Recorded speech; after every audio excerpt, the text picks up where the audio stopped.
राजा और रंक की कहानी। एक समय की बात है, किसी गांव में एक भिखारी रहता था। खाने की तलब में वह हर दिन घने जंगल को पार करके किसी न किसी के घर भिक्षा लेने जाया करता था। आज भी इसी तरह वह भिक्षा लेकर अपने घर की तरफ जा रहा था, लेकिन वह आज बहुत खुश था। उसने फटे हुए जूते भी पहने हुए थे। वह खुशी में गुनगुनाते हुए जंगल के रास्ते अपने घर को लौट रहा था। उसी जंगल में एक राजा भी था, जो अपने हालात से बहुत दुखी था और महल से भागकर वहां आराम कर रहा था। तभी राजा की नज़र उस भिखारी पर पड़ी। भिखारी को इतना खुश देखकर वह ये सोचने को मजबूर हो गया कि इस इंसान के पास कुछ नहीं है। फटे हुए कपड़े व पैरों में कटे फटे जूते होने के बावजूद भी ये कितना खुश है, और एक मैं हूँ जो दिन रात एक करके अपनी प्रजा और परिवार वालों की सेवा करता हूँ, लेकिन इसके बाद भी वो लोग खुश नहीं होते हैं। उन सभी को सिर्फ मेरी राजगद्दी चाहिए और इसके लिए वे मुझे मरवाने का षड्यंत्र भी रच रहे हैं। दरअसल राजा ने एक दिन अपने महल में कुछ पहरेदारों को बात करते हुए सुन लिया था। वो आपस में बात कर रहे थे कि जैसे ही ये राजा मर जाएगा, उनकी आंखों का कांटा साफ हो जाएगा। वहीं राजा की पत्नी बहुत पहले ही उसे व राजमहल को छोड़कर जा चुकी थी। राजा को कोई पुत्र भी नहीं था। इस वजह से उसके पास अपना कोई उत्तराधिकारी भी नहीं था। जिस दिन से राजा ने अपने खिलाफ इस षड्यंत्र के बारे में सुना, तब से वह बहुत ही सावधान रहने लगा था। इतना ही नहीं, एक दिन राजा के खाने में उसके भाई ने जहर मिलवा दिया था, जिसके बारे में राजा को भनक भी नहीं थी। वो तो राजा जब खाना खाने बैठा तो अचानक एक बिल्ली ने आकर वो खाना खा लिया और कुछ देर बाद वो बिल्ली वहीं मर गई। इस घटना के बाद से राजा अपने खिलाफ हो रहे षड्यंत्र के प्रति बेहद सतर्क हो गया था। उसने अपने भाई से कहा कि उसके मरने के बाद वह ही राजा बनेगा, इसलिए उसे राज्य की सारी जानकारी रखनी चाहिए। इसी वजह से एक दिन इन्हीं सब बातों से परेशान होकर राजा ने महल छोड़ दिया और बिना किसी को बताए वहां से भागकर वह उस जंगल में आ गया था। वह जंगल उसकी नगरी से बहुत दूर था, इस वजह से उसे वहां कोई पहचान भी नहीं सकता था। राजा जंगल में बहुत दिनों से था, जिस वजह से उसके बाल भी काफी बड़े हो गए थे। उस भिखारी को देखकर राजा ने सोचा कि हम दोनों ही इंसान हैं, बस फर्क है कि वह खुश इंसान है और मैं दुखी। राजा जल्दी जल्दी में महल से भागा था, इसलिए उसने सुंदर मोतियों की एक माला, जरी हुए जूते, कीमती कपड़े और हाथों में सोने की अंगूठियां भी पहनी हुई थी। जब भिखारी ने राजा को देखा तो वह थोड़ा पीछे हट गया और सोचने लगा कि मैंने तो कटे फटे कपड़े और जूते पहने हुए हैं। भीख न मिले तो मैं भूखा ही रह जाऊं, लेकिन इसके तो ठाट बाट ही अलग हैं। ये कितना खुशनसीब है कि इसने हीरे जवाहरात, सुंदर कपड़े और जूते पहने हुए हैं, लेकिन इसके बाद भी ये खुश नजर नहीं आ रहा है। उसने सोचा, चलो इस शख्स से ही उसके खुश न होने की वजह पूछता हूँ। भिखारी राजा के पास पहुंचा और उसे राम राम बोला। राजा ने भी भिखारी को राम राम का जवाब दिया। भिखारी ने कहा, आप तो बहुत अमीर परिवार के लगते हैं, शायद आप कहीं के राजा हैं। राजा ने कहा, हाँ सही बोले तुम, मैं सूरतगढ़ का राजा हूँ और अपना राज अपने भाई को देकर यहाँ पर आ गया हूँ। मेरे घरवाले दौलत के चक्कर में मुझे मरवाने का षड्यंत्र कर रहे थे। उसी से बचने के लिए मैं यहाँ पर मन की शांति के लिए आया हूँ। काफ़ी दिनों से मैं ऐसी हालत में हूँ। मेरी लंबी दाढ़ी देखकर लोग मुझे भगा देते हैं।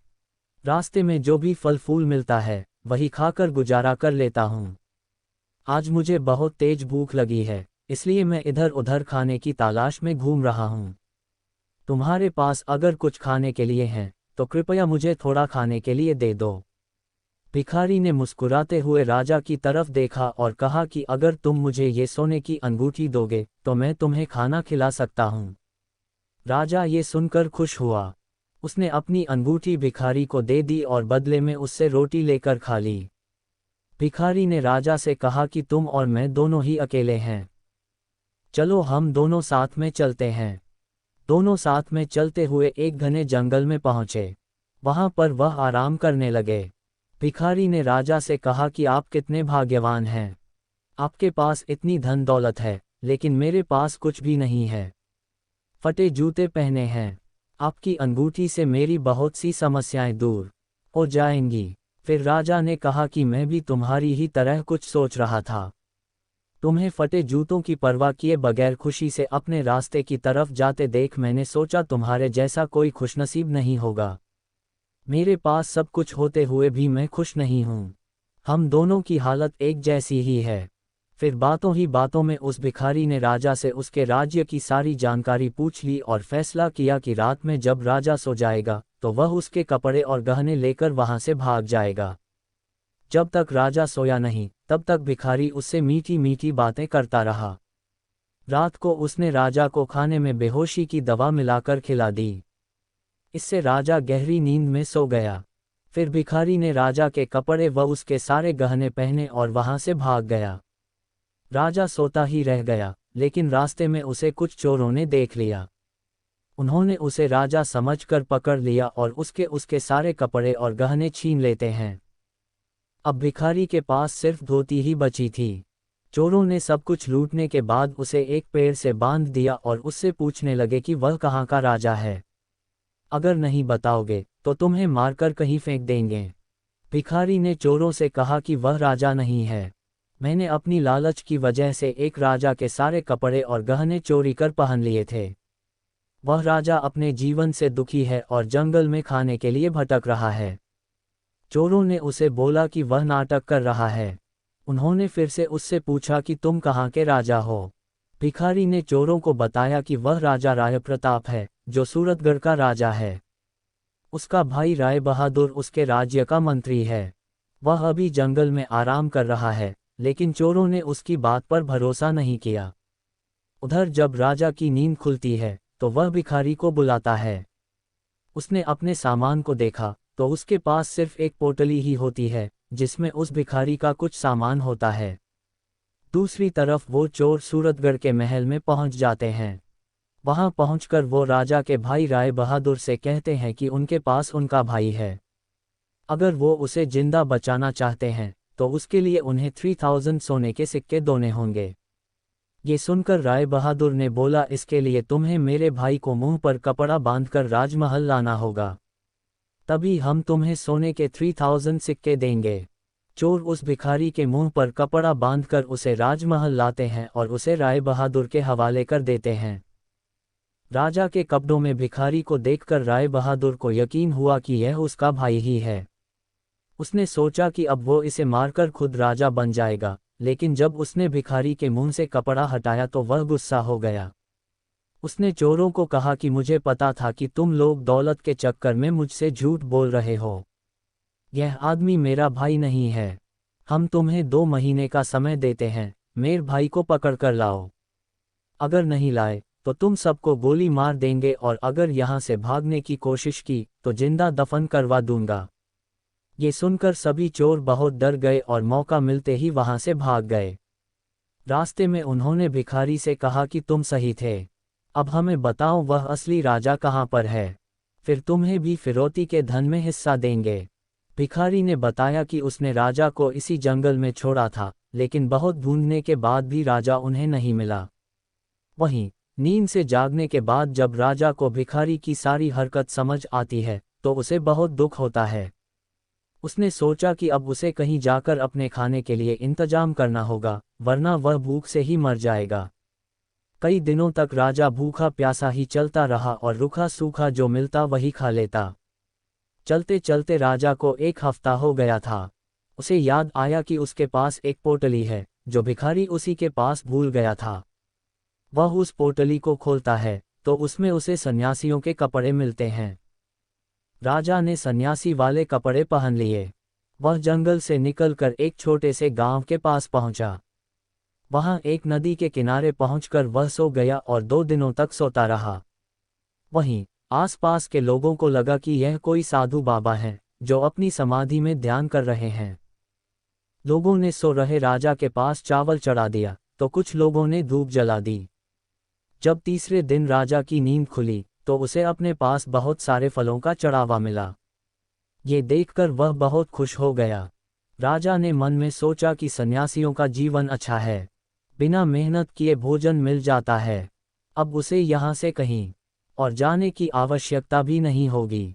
राजा ने वहीं पर एक कुटिया बना ली और उसी में रहने लगा। गांव के लोग उसकी पूजा करते और चढ़ावे में खाने के लिए फल और अन्य चीजें देकर जाने लगे। एक दिन गांव के सभी लोग मिलकर उसके पास गए और उससे कहने लगे कि बाबा, हमारे गांव में बहुत सालों से बारिश नहीं हुई है, आप कोई उपाय करें। ये सुनकर राजा परेशान हो गया कि अब वह क्या करे। वह अपनी सच्चाई भी नहीं बता सकता था। उसने लोगों को बोला कि इसके लिए उपवास करना होगा और अगले 2 महीने तक कोई भी इस कुटिया के अंदर नहीं आएगा। गांव वाले उसकी बात मान गए। लोग दूर से ही कुटिया के बाहर चढ़ावा चढ़ाकर चले जाते थे। राजा सोचने लगा कि उसका जीवन हर तरह से मुश्किलों से भरा है। उसे दूसरों का अच्छा जीवन देखकर जलन नहीं करना चाहिए। साधु बनकर वह बैठे बैठे खा रहा है, लेकिन उसका जीवन एक कैदी की तरह हो गया है। उसे एक ही जगह पर बैठे रहना होता है। कहाँ मैं हर रोज बढ़िया बढ़िया भोजन खाता था और कहाँ यहाँ सिर्फ फल खाकर जिंदा हूँ। राजा नास्तिक था, इसलिए साधु के वेश में उसे भगवान का भजन करने का ढोंग करना पड़ रहा था। उसने सोचा 2 महीने पूरे होते ही वह वहां से चला जाएगा। धीरे धीरे समय बीतता जा रहा था। एक दिन राजा परेशान होकर खुद ही भगवान से कहने लगा कि हे भगवान, मुझे बचा लो, आप ही कोई चमत्कार कर दो। इसके बाद राजा ने भगवान से अपनी सारी गलतियों के लिए माफ़ी भी मांगी। राजा ने भगवान के सामने हाथ जोड़ते हुए कहा कि मुझे समझ आ गया है कि अपनी मुसीबतों से कभी घबराकर भागना नहीं चाहिए, बल्कि उनका डटकर सामना करना चाहिए। हे भगवान, मेरी लाज रख लो, इस गांव में बारिश करवा दो। वहीं गांव के लोग रोजाना कुटिया के बाहर आते, भजन कीर्तन करते और दूर से चढ़ावा चढ़ाकर घर को लौट जाते थे। इसी तरह 2 महीने पूरे होने वाले होते हैं। तभी एक दिन गांव के लोग दौड़े दौड़े राजा के पास आते हैं और कहते हैं कि बाबा, आप तो महान हैं, उनके गांव में बारिश हुई है। राजा कहने लगा, अब मुझे इजाज़त दो, मैं यहाँ से जाना चाहता हूँ, लेकिन लोगों ने उन्हें रोक लिया। लोगों ने कहा कि वे एक आदमी भेजेंगे जो उनकी सेवा किया करेगा। राजा ने भी सोचा चलो ठीक है, आगे जो होगा देखा जाएगा, और वहीं पर रहने लगा। कुछ समय बाद वह भिखारी और चोर भी राजा को ढूंढते ढूंढते उसी गांव में आ गए। उन्होंने वहां के लोगों से उस चमत्कारी बाबा के बारे में सुना, जो लोगों की समस्याओं को दूर करने के उपाय बताता है। जब वे लोग उस बाबा से मिले तो राजा और भिखारी एक दूसरे को पहचान जाते हैं, लेकिन वे चोरों को इसका पता नहीं चलने देते हैं। फिर बाबा के भेष में राजा ने उनसे पूछा कि तुम लोग कहाँ से आए हो। इसके बाद भिखारी ने राजा को सारी सच्चाई बताई कि मैंने लालच में आपके सारे कपड़े और जेवर पहन लिए थे, लेकिन उन्हें पहनने के तुरंत बाद ही मेरे पीछे चोर पड़ गए। उन चोरों ने मुझे लूट लिया और पूछताछ करने लगे कि कौन हो, कहाँ से हो, तो मैंने खुद को आपके बारे में बताते हुए आपके राज्य की सारी जानकारी दे दी। उसके बाद वो चोर मुझे राजमहल ले गए, जहाँ पर 3000 सोने के सिक्के में वो मुझे आपके भाई को देने वाले थे। आपके भाई ने बताया कि वह आपको मरवाना चाहता है और खुद वहां का राजा बनना चाहता है। लेकिन जब उसने मेरा चेहरा देखा तो उसने मुझे पहचान लिया और चोरों को 2 महीने के अंदर आपको ढूंढ निकालने के लिए कहा। तभी से हम सभी आपको ढूंढ रहे हैं। भिखारी ने राजा से कहा कि तुम साधु बनकर इन चोरों को जो कहेंगे ये मान जाएंगे। इसके बाद राजा साधु के भेष में चोरों के सामने गया और भिखारी से सुनी सारी समस्याएं चोरों को बताने लगा। ये सुनकर सारे चोर हैरानी में पड़ गए। उन्होंने राजा से बोला, बाबा, हमें इस परेशानी से बाहर निकाल दो, हम आपके सच्चे भक्त बन जाएंगे। राजा ने कहा, तुम लोग मुझे उस राजा के महल लेकर चलो, मैं वहां पर जाकर खुद ही सब कुछ देखना चाहता हूँ। महल में कहना कि तुम्हारे साथ एक बहुत बड़े साधु महात्मा हैं, जो हर व्यक्ति का भूत और भविष्य जानते हैं। चोर और भिखारी साधु बने राजा को अपने साथ लेकर सूरतगढ़ के महल पहुंच गए। चोरों ने राजा के मंत्री भाई से कहा कि हमारे साथ बहुत बड़े महात्मा आए हैं, जो आपको आपके भाई राजा राय प्रताप से मिलवा सकते हैं। राजा अपने भाई को बहुत प्यार करता था, लेकिन अब उसे पता चल गया था कि उसका भाई उसके खून का प्यासा है। महल में साधु के रूप में आए राजा की खूब सेवा की गई। फिर उसका भाई उनके पास बैठकर बोला कि बाबा, कृपया कर मुझे मेरे भाई से मिलवा दें। आज मैं इस राज्य का राजा बनने जा रहा हूँ। मेरा भाई बिना कुछ बताए महल छोड़कर यहाँ से चले गए हैं। फिर वो साधु के रूप में राजा चोरों के पास गया और उनसे कहा कि मैं थोड़ी देर के लिए इसका राजा भाई बन जाता हूँ। फिर उसने अपने राजसी कपड़े पहने और राजदरबार में आ गया। ये देखकर पूरी प्रजा हैरान थी। सभी लोग राजा को वापस आया देखकर उसकी जय जयकार करने लगे। उन्होंने राजा से पूछा कि वह इतने दिनों तक कहाँ पर थे। वहीं राजा का भाई ये सब देखकर हैरान था। वह लोगों से कहने लगा कि यह उसका राजा भाई नहीं है, बल्कि ये तो एक साधु है जिसने थोड़ी देर के लिए मुझे अपने भाई के रूप से मिलवाया है। वह अभी अपने असली रूप में आ जाएंगे और बाबा बन जाएंगे। राजा ने भी सभी को समझाते हुए कहा कि मैं थोड़ी देर में अपने असली रूप में आ जाऊंगा। इसके बाद सभी लोग राजा के भाई का राज्याभिषेक करने लगे। वह जैसे ही राजा की गद्दी पर बैठने वाला था, वैसे ही साधु बने राजा ने कहा, मैं खुद अपने भाई को राजा बनाना चाहता था, लेकिन एक दिन मैंने महल में लोगों को मेरे खिलाफ हो रही साजिश के बारे में बात करते हुए सुन लिया था। मुझे कभी भी ये नहीं पता चल सका कि इन सब के पीछे मेरे अपने ही भाई का हाथ है। अगर मेरा भाई मुझसे अपने राजा बनने की बात कहता तो मैं खुश खुशी उसे राजा बना देता, लेकिन इसने मुझे जहर देकर मारने का प्रयास किया। पर जिस पर भगवान का साया हो उसका कुछ नहीं बिगड़ता। ये सुनकर राजा का भाई राय बहादुर बोलने लगा कि यह साधु कुछ भी अनाप-शनाप बोल रहा है। ये हमें ठगने का प्रयास कर रहा है। उसने राजा को धमकी देते हुए कहा कि तुम यहाँ से जल्दी से दफा हो जाओ, वरना तुम्हें धक्के मारकर महल से बाहर निकाल देंगे। राजा का एक वफादार सेवक था। साधु बने राजा की बातें सुनकर वह रोने लगा। रोते हुए उसने बोला, मैंने आपको पहचान लिया है। आप ही हमारे असली राजा हैं। मुझे क्षमा कर दें। मैंने ही आपके खाने में जहर मिलाया था। इसके बदले में मुझे आपके भाई ने 1000 सोने के सिक्के देने का वादा किया था। आप मुझे माफ़ कर दो। मैं आपका असली गुनहगार हूँ और इसके लिए आप मुझे जो भी सज़ा देंगे मैं उसके लिए तैयार हूँ। अब राजा के जीवन की सारी सच्चाई पूरी प्रजा को पता चल गई थी। सभी लोग राजा के मंत्री भाई को घृणा की नज़रों से देख रहे थे। राजा ने अपने महल के मंत्रियों को आदेश दिया कि वह अपने महल से अपने भाई को बेदखल कर रहा है। उसे आज ही 1 साल के लिए ये राज्य छोड़कर जाना होगा। जब उसे अपनी गलती का एहसास हो जाएगा तो वह महल में वापस आकर मेरे साथ काम करने का अधिकारी बन सकेगा। एक बार फिर से राजा राय प्रताप को अपने राज्य की राजगद्दी मिल गई और वह फिर से अपनी प्रजा की सेवा करने लगे। राजा ने भिखारी को अपने महल का मंत्री बना दिया और चोरों को भी महल में माली का काम दे दिया। 1 साल बीतने के बाद राजा का भाई भी महल वापस आ गया था। उसे अपनी गलती का एहसास हो गया था। महल वापस आकर उसने अपने भाई से माफ़ी मांगी और पूरे कर्तव्य से अपना काम करने का वचन दिया। राजा ने फिर से उसे महल में उसका स्थान वापस दे दिया। कहानी से सीख राजा और रंक की कहानी हमें ये शिक्षा देती है कि कभी लोभ के कारण दूसरों का बुरा नहीं करना चाहिए।